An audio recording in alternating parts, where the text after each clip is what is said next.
Umusok, sabi niyo nun. Mainit po ngayon sa Senado dahil ang pinag-uusapan ay ang mainit na issue, paksa ng produktong petrolyo. Sabi niya, our country is run dry. Will run dry. Will run dry. Oo. Yan, Sa Tagalog, ang ating gobyerno po tatakbo ng nakahubad. dry. Tuyo. Tuyo! Matutuyuan. Dalawang bagay. Tuyo tayo kasi El Nino. Pangalawa, dry sa produktong petrolyo, Nelson. Yun ang pinag-uusapan po ngayon. Yung pangalawa, yung tungkol sa posibilidad na pagkaubos ng gasolina, crudo, diesel.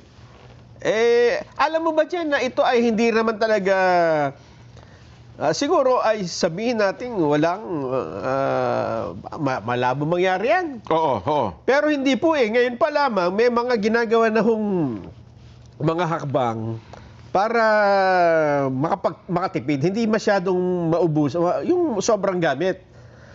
Yung mga airlines natin, kanina binalita namin bandang umaga, itong Cebu Pacific, nagtanggal na ng mga flights nila na nagbawas na. Direct sa mga, halimbawa, Davao to Thailand.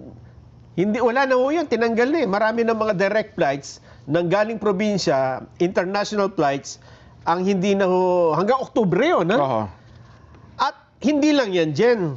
Mismong ang Pangulong Bongbong Marcos kanina sa panayam ng Bloomberg, isang dayuhang sa wires, Bloomberg. Ano yan Diyan ako galing dati. Diyan sa Bloomberg? Talaga ba? Kaya pala blooming ka. Blooming. Mga negosyo ang pinag-uusapan dyan Nang tanungin si Pangulong Bongbong Marcos kung may posibilidad ba na hindi na lumipad ang mga eroplano sa Pilipinas. Bako po. Ang sabi niya, kung magpapatuloy ang ganitong sitwasyon, talagang sa ngayon pa nga, may problema na tayo sa aviation fuel, baka nga mayroong malayong posibilidad na mangyari yan. Bako. Hindi niya pinabulana, kundi may posibilidad na gano'n ang mangyayari. Walang lilipad na eroplano? Alam mo, yan nga ang sinasabi natin noong pa nung nagkaroon ng pandemya, wala namang nakahula na lahat tayo ay hindi rin sasakay ng eroplano at hindi rin tayo makakalabas ng bahay. Bagay, Ngayon ito po, isang posibilidad ito na maaaring mangyari dahil hanggang sa ngayon, alam mo ba doon sa latest na kinuha kong impormasyon? Diyan sa Strait of Hormuz, nasa ilang libong barko yung stranded ngayon.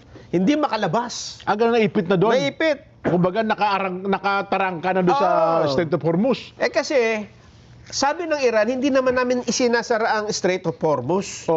Ang problema, yung mga barko hindi makabiyahe dahil walang insurance company na gustong... yung CIF. Kailangan na insured di ba? Yes. Kailangan naka-insure yung biyahe mo. Yes. Walang gusto. Walang insurance company. Ganon. Kaya kung nakikinig yung... yung pangalan nito. Ano yung insurance company ni... ang tagal na, nakakalimutan ko rin. Yung sa LTO. Ano pangalan nun? Yung dati nating sponsor dito di ba? Baka pwede kayo. Walang gas kasi. Walang crudo, kaya bumagal din ang isip natin. Hindi ba? Oo nga. Yun ang nangyari. Paano naman yung mga eroplano? Di ba walang aviation fuel. Baka pati insurance na dumating ang panahon. Walang gusto mag-insure ng eroplano dyan. Di ba? Hindi rin babiyahe yan pa yan.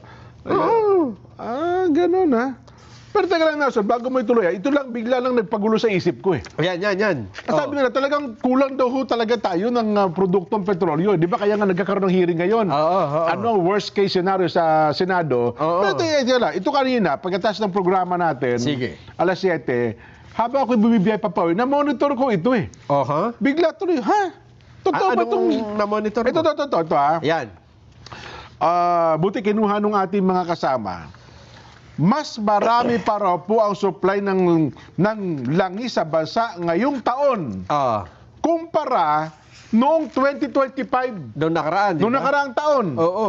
Kaya hindi dapat magtaasan ang presyo ng produktong langis o ng krudo. Ayun nga, yung sinasabi natin. Marami daw ho tayo. At ang Maraming totoo, ngayon, oo. so yung supply natin ng langis ngayon ay mas marami sa kumpara noong nakaraang taon. In the same period. In the same period, the first quarter. Oo. At alam ba kung sino nagtiyak? Oo.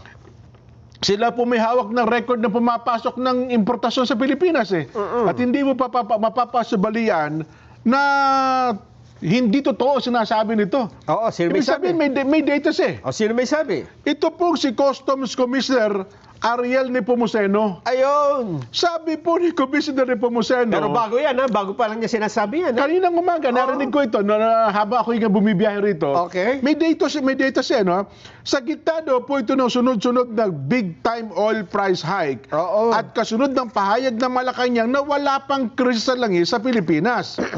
Ayon po kay Commissioner Nepomuceno, mga kababayan, ito, i-analyze nyo po ha, mahigit 4 million metric tons ng langis ang pumasok sa bansa mula January 1, New Year, hanggang March 20, 2026. Kailan yung March 20? Anong araw yon? 23 ngayon di ba? Last ano? Ano ba pa siya? 24? Noong Friday. Noong Friday. Mantakin mo ha. Mas mataas daw po ito ng 315,000 metric tons kumpara sa parehong panahon noong pong nakaraang taon. Walang krisis noon, Nelson, ha? Wala. Walang krisis, ang dami, ang traffic, talaga namang matindi. Ibig sabihin, sabi niya, normal ang supply ng petrolyo at kung volume ang pag-uusapan, sapat na sapat na sapat na sapat ito. Ilang ulit pa yung sinabing sapat. Walang krisis po sa langis. O paano ito ngayon? Paano natin i-resolve itong bagay nito? Kasi kung ku-question nila, bagay, wala sa doon sa pagdinig ng Senado ngayon, no? Oo. Dapat pala na-imbitahan si Commissioner Ariel Nepomuceno dito. Dapat isinali. O kasi makikita mo doon sa record, ilan ang pumasok sa Pilipinas ng produktong petrolyo? Nasaan ngayon itong mga ito? Nasa mga refinery. O bakit hindi natin ilabas? Bakit sasabihin ninyo na kulang at may krisis tayo sa langis? Wala naman nagsasabing may krisis dyan eh. Ayun na nga. Di ba krisis sa presyo. Sabi. Krisis sa presyo. Oh. Totoo. Oh. Ibig sabihin, marami talagang supply. Oh. Kaya nga itinatanong, marami pala tayo supply, bakit kayo nagtaas? Ba't kayo pumalo ng gusto? Oo. 110% ang tinaas ninyo. Yan nga yung usapan, di ba? Oo. Bakit ganoon nangyari? Bakit pinayagan natin na sumipa ang presyo ng diesel at gasolina ngayon ay 100 pesos per liter na? At yan ay mula alas 9 ng umaga, Nelson, hanggang ngayon hindi pa po tapos ang pagdinig sa Senado. Oo. Yan po ang pinag-uusapan. Samantalang ito ay nabili Enero pa, dyan, di ba? O, sabi ko nga sa'yo, hindi pa lang Enero kasi nasa biyahin eh. Di ibig sabihin, nasa dagat na, binayaran. Yun naman kasi mga gasoline station na, so hindi ka makakabili doon Oo. na hindi mo babayaran eh. Yes. Ano tawag yung LC? Ano yung ba yung LC? Yung cheque, yung... dati kasi ako important, nalimutan ko eh. Basta LC ang tawag dyan eh, magbabayad ka muna eh. Darating sa Pilipinas yan eh. Parang... letter of credit, yun. May letter of credit kang i-issue. Ano yan? PBB. Pay before broadcast. Pay before broadcast. So broadcast, yan. Letter of credit yan. So nakapag-order, resibo na. Pasok mo ngayon, ano? Kaya ang dapat na tanong doon, Jen, ay ang dami pala nating supply. Bakit pinayagan nating tumaas? Di ba ngayon kasi ang pinag-uusapan nila doon ngayon, paikot-ikot pa no? Yes. Pati yung kung saan kinukuha eh. Masyadong komplikado eh. Pero kung tanungin natin, teka muna, ba't ang dami nyo palang supply? Ba't kayo nagtaas? Yun dapat ang tanong, di ba? Matakin mo, ang comparison mas marami pa sa supply noong nakaraang taon. Kaya nga. Yung sabihin ang dami, yung... At palagay ko, yan na forecast na nila na magkakaroon. Kasi bago pa man salakayin ng Iran, ng US ang Iran. Mainit to sa word yan eh. July pa, di ba? At saka na-monitor natin. Hindi ako naniniwala, Nelson, na yung Big Hindi Three, nila alam, walang tao sa Washington. Intelligence nga tawag dyan, di ba? Kaya yan siguro ang dahilan. Kaya gaano kadami yung, mas higit ng, biruin mo, bakit ka mag-iimbak ng more than 315 thousand metric tons? Mantakin mo? Di ba? Ibig sabihin, meron ka talagang... May projection ka talaga. Meron projection na magkakaubusan sa magkakahirapan na supply. Kaya... Ibig sabihin, Jen, itong pagtataas na ito ng ganito katindi, okay na sana magtaas kung pas 5 piso, 10. Pero kung itaas mo ng higit doble, triple... Yung unang taas, 20 mahigit eh. Oo. Di ba? 20 agad eh. Hindi ho maganda. At ngayon, ang presyo... sa Zamboanga, yung kaya nakita ko Eli Dumabok, 130 per liter ng yung diesel. Di ba? At dito po sa ating bansa, sa report ng PNP, binasa ko kayo na Nelson, 405 to be exact. Ang petroleum gas station nasarado na. Yun nga, sapagkat wala na raw pong, meron ka ba dyan? 400. Kita mo. Mahigit gasoline station sa buong bansa, nagsara. Kita mo na. Monitoring po ng PNP to, ha? Bakit nagsara? Meron namang supply. Nag-supply. Kasi yung magsusupply sa kanila, minahala na rin ng benta. Hindi, pero ang point ko dyan, sabi ko nga kaninang umaga, halimbawa, nabili mo yan na 50, 55, ano? Sabi mo na, binenta mo ng 100. Hindi sabihin, yung ganansya, yung kita ng gas station, malaki. Malaki dapat. Hindi sabihin, may pera ka on hand, may money on hand ka. Kaya lang, yung sumunod na delivery, nagmahal. Nagmahal din. Pamahal din ang pamahal eh. Hindi, pero at least makakabili ka kasi may...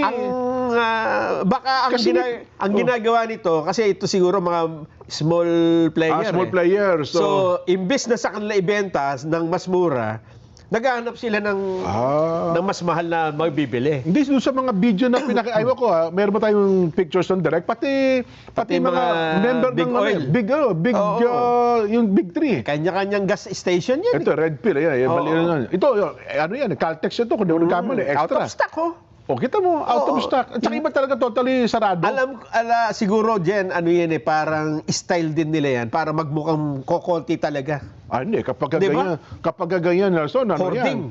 Hoarding. Totoo. At saka destabilization yan. Ayun nga. Yan ang dapat na hulihin. Ang bistigahan ng NBI, ha?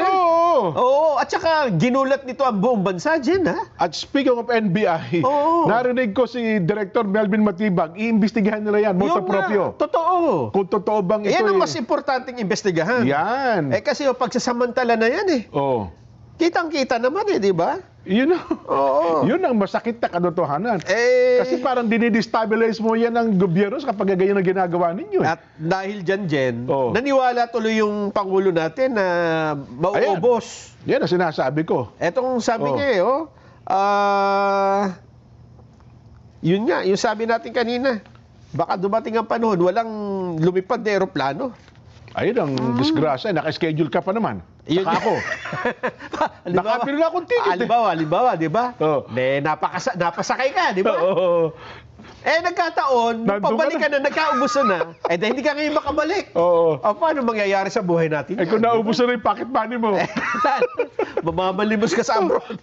Talaga naman. Ba't ka nagpunta dito sa Amerika? Dito ako mamamalimos dito, dollar dito. Iyan ang problema ho natin. Kaya si Senador Loren Legarda, Jen, naku po, galit na galit kanina. Narinig ba yung commercial ng baterya na kumukulo?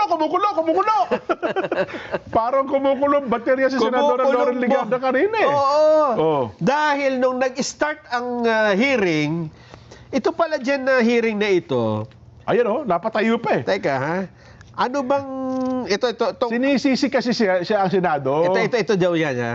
Itong hearing, kasi nagtatag pala sila ng ad hoc committee na kung tawagin ay proactive response and oversight for timely and effective crisis strategy of PROTEC. Ang nangunguna ata si Senator Win Gatchalian. Dahil sa yung finance. Sa At isa sa nagtatag pala ng committee ito dyan, si Senador Dante Marcoleta. Talaga? Kaya pala, nandyan din siya. Kaya sila ang namuno dito. Pero nung simula, nagtataka si Senador Loren Legarda, bakit yung pinaka-importanteng tao na dapat ay nandito, bakit absent? Sa umaga, simula, tayo mo nagagalit eh. Sabi niya, bakit dito wala si Senador Bato? Ba't wala si Bato rin? Absent na naman si Bato. Hindi si Bato. Ay, hindi ba si Bato? Hindi si Bato. Lagi absent eh. Secretary Sharon Garin ng DOE. Ay, ba hinahanap niya? Oo, siya ang importanteng tao dito. Bakit siya wala? Para sagutin yung mga tanong namin mga senador. Sige, mapakinggan nga natin. Baka, akala ko si Bato yung hinahanap niya. At pagkatapos, meron kasi siya lang nagsabi, nagsubmit na po kami ng plano namin. Ang problema, resist po kasi yung Senado eh. Sinisipa sila sa...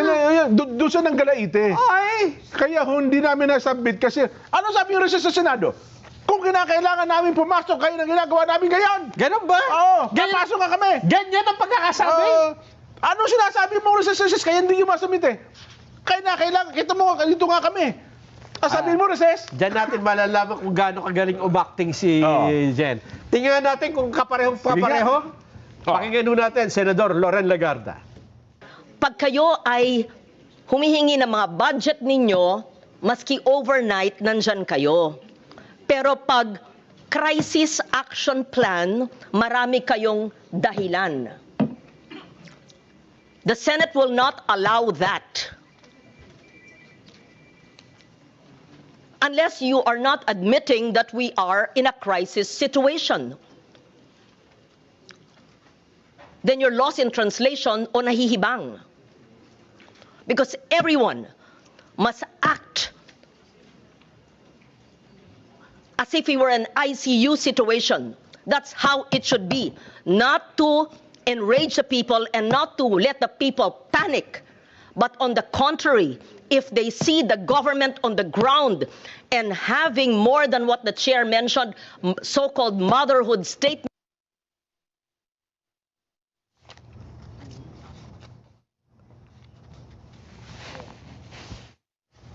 Ba't nawala?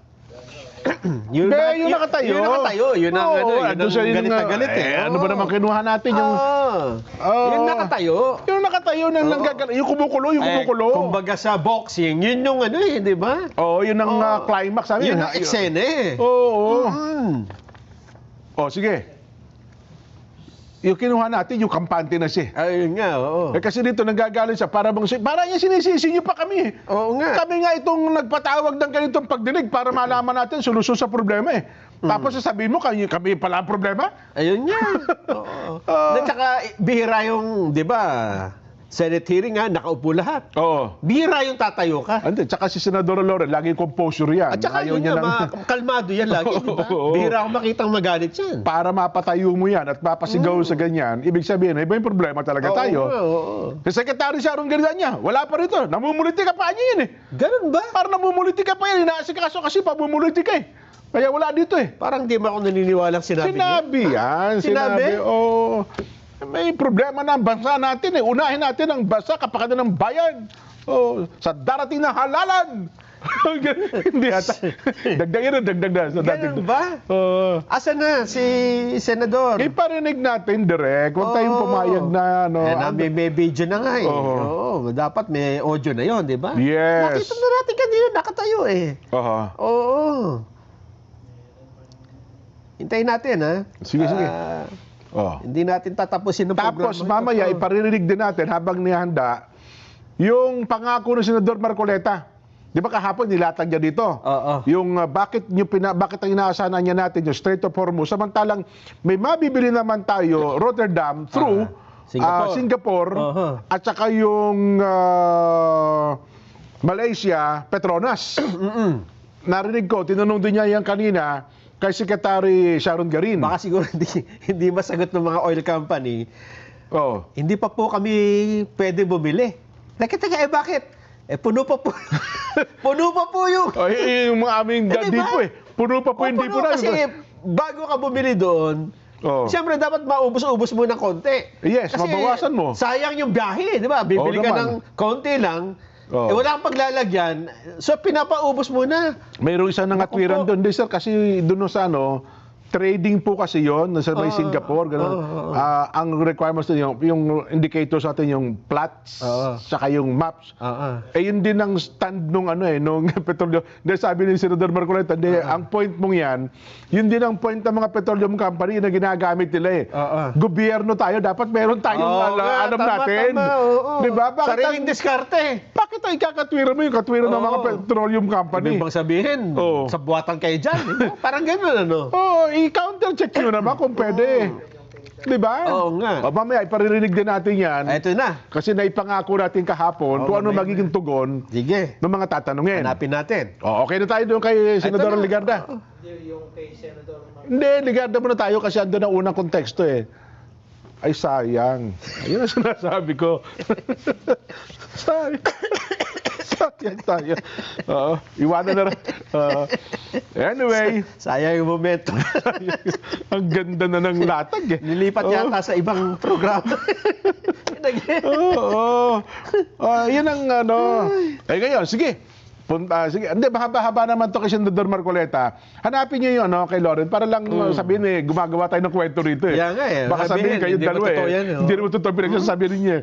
Ito na lang. Unahin muna natin yung kay Senador Marcoleta. Sige. Baka, sabagay, andyan na yata Kung may makikita tayo magandang sagot ng mga tinatanong niya. Sige. Senador Marcoleta, ano ba? Kasi nilatag niyo po ito kahapon. Ito na po ang ating follow-up sa saganang mamamayan. Sige nga po, panoorin natin. Mr. Chair, siya ngayon po ang presyo ng diesel is 120.95 average po. From 55 pesos pre-crisis level. Ibig sabihin tumaas po ng 120%. Bakit po kaya?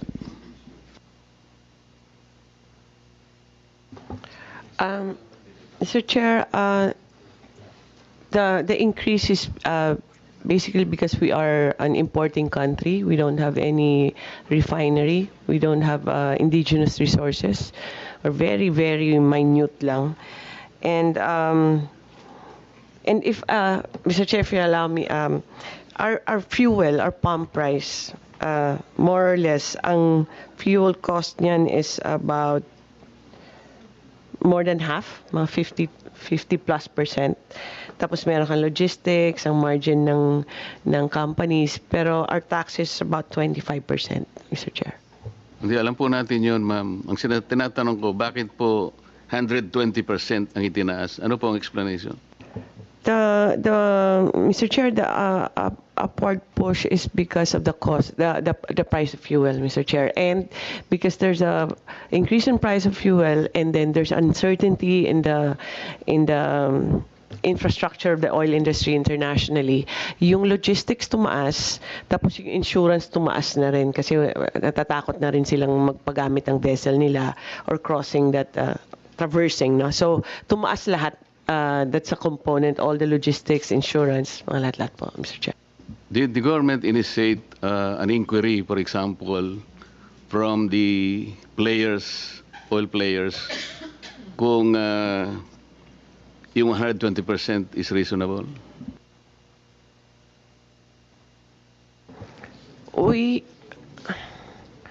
Mr. Chair, we have talked to the oil companies and we constantly monitor their prices and also the international prices and also all the trend on the logistics and insurance. Tumataas talaga and it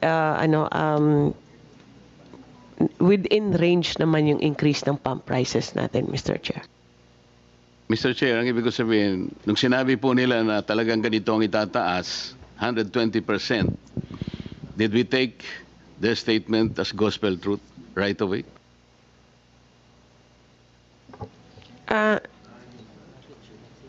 Mr. Chair, how it is it's a deregulated industry. So ang monitoring ng DOE lang yung ginagawa niya on checking what their prices as. Yes, sir. It is within the range na kinakalculate din ng DOE, Mr. Chair. Mr. Chair, kasi po, ang alam ko, ang pinakamalaking refineries sa buong mundo, yung Rotterdam refineries. At meron po yan mga tangke na nakabalagbag sa Singapore. Marami po yan. Pati Petronas po, the second largest in the world. May mga tangke po siya sa Singapore. Nag-check po kasi ako, Mr. Chair. Halimbawa po, yung sa Rotterdam Refinery, kung halimbawa FOB price po, $570 per metric ton. Ang isang metric ton po is 1,180 liters. So kinuwento ko po yon, kasama na po yung itinatawag silang MAPS, yung means of Platts Singapore, which is $1.71. Yung 15 po, ito yung transport, ano? I-multiply natin ng 60 pesos, ito po yung peso to $1 dollar.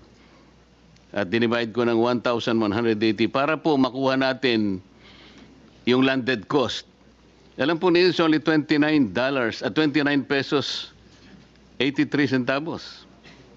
Kapag sinama po natin, kahit hindi natin alisin ang excise, VAT, may importation, distribution, storage, broker fees, SGS survey, 2% CME, ito po yung coconut methyl, at saka VAT differential, which is actually 15 pesos and 51 cents.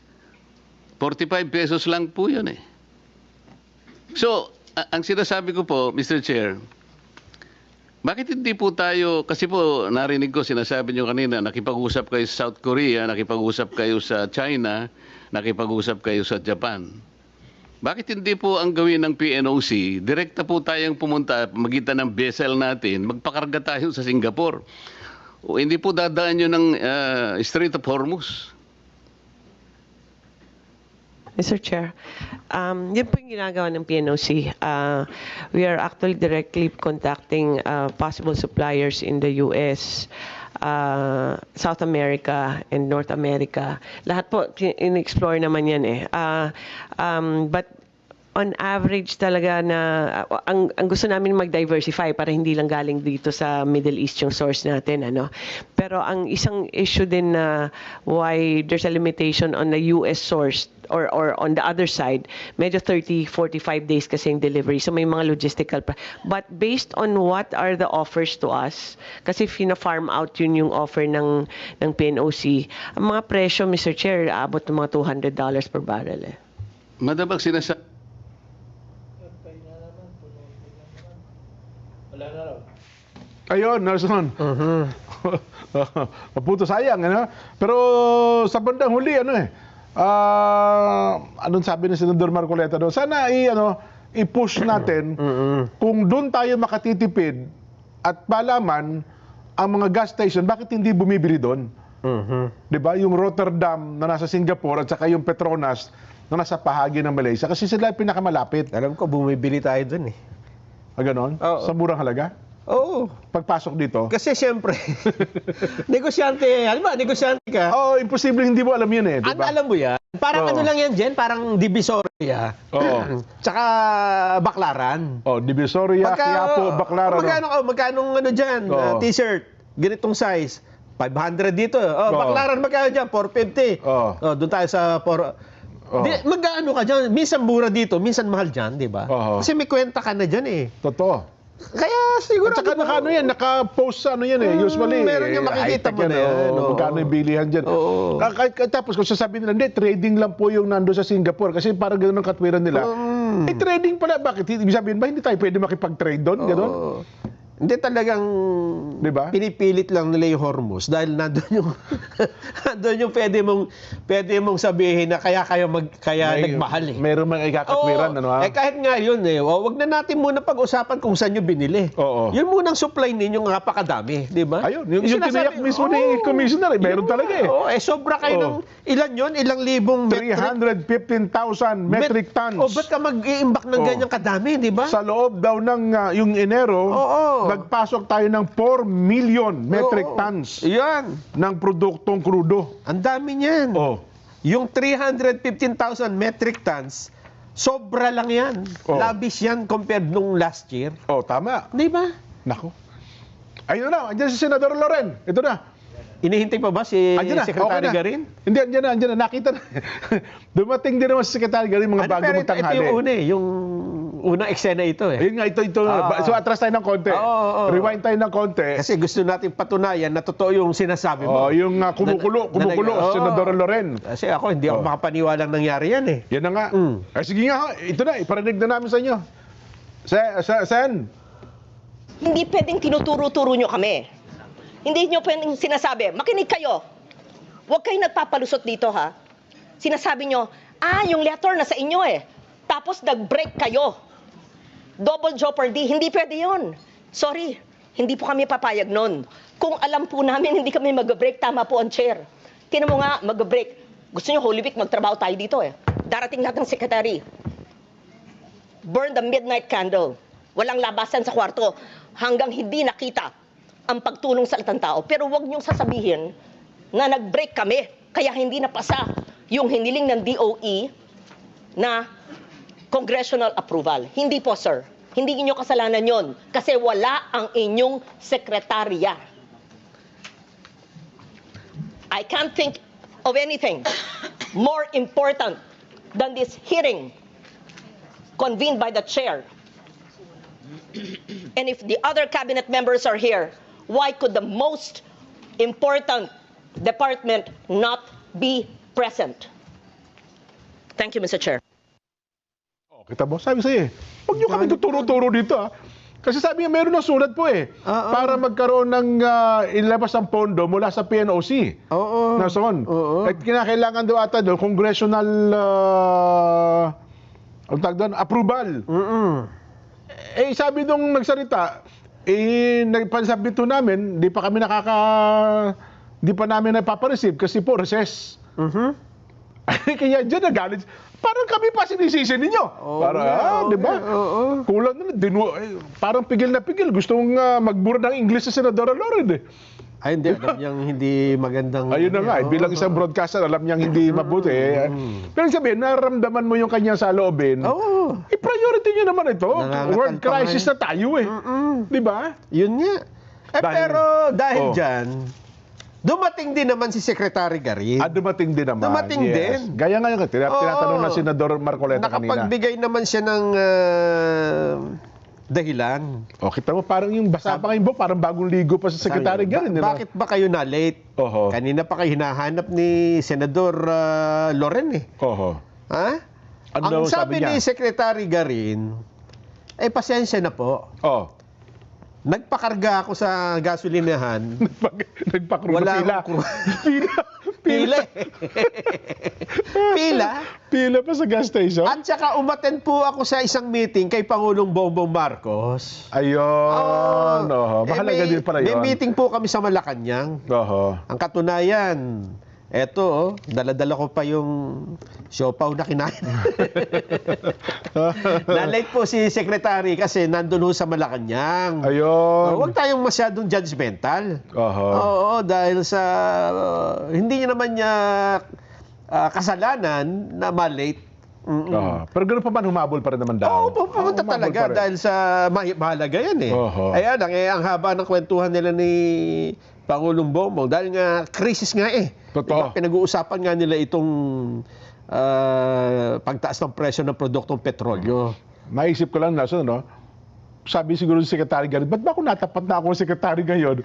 Di ba? Nagkaroon ng malaking problema. Biglang krisis na ito. Petrolyo pa pinag-uusapan. Kasi siya ang pumalit kay Secretary Popoy Lutilla di ba? Kung si Secretary Popoy Lutilla baka nandyan, at least, ano na bang latest na napag-usapan doon? Saan? Sa Senado. Mamaya, i-update natin yan. Ongoing pa, di ba? Ongoing pa rin po. Ongoing.